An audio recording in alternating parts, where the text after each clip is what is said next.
गप आणि मागण्या या बेडकाला पकडीतच होतो तोवर टनाना उड्या मारून गेलं बघा या पुढे. कॅमेरा मंडळी स्वागत आहे आप सभी का एका कॉर्पोरेट मजदूरच्या ब्लॉग मध्ये.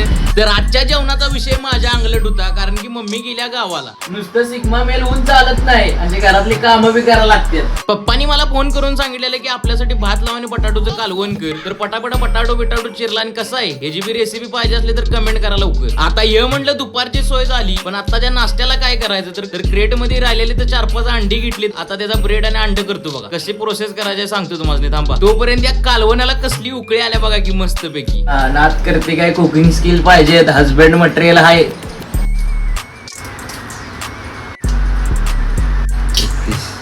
अशा प्रकारे गजगजीत 4-5 अंडी फोडून घ्यायचे. चवीनुसार मीठ आणि चटणी त्याच्यात टाकायची, रबरबीत मिक्स करून घ्यायचं. त्याच्यात ब्रेड टाकायचं, असं पॅन वरती तेल ठेवायचं की डायरेक्ट टाकायचं. त्याला तडातड आवाजच आला पाहिजे, मग भाजतंय बघा प्रॉपरली. अशा प्रकारे आपला साधा झणझणीत आणि झटकेपट होणारा नाश्ता आहे बघा ह्यो. आता म्हटलं नुसतं त्याचा व्हिडिओ काढून चालायचा नाही. एका पिलटीत घेतला की टोमॅटो केचप आणि तो नाश्ता एन्जॉय केला बघा. आणि आता ही वेळ होती ती दुपारची. आपला मेन मेन्यू चेक करायचा होता. तर आता माझ्या तोंडातूनच ऐका कसं जेवण झालं माझं.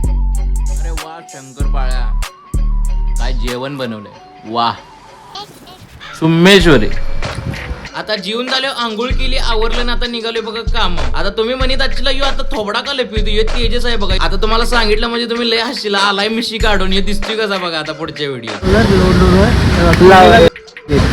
बोल ते बघ 2 वेळा, ते बघ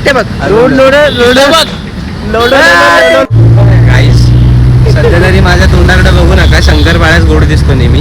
गोड क्युटी.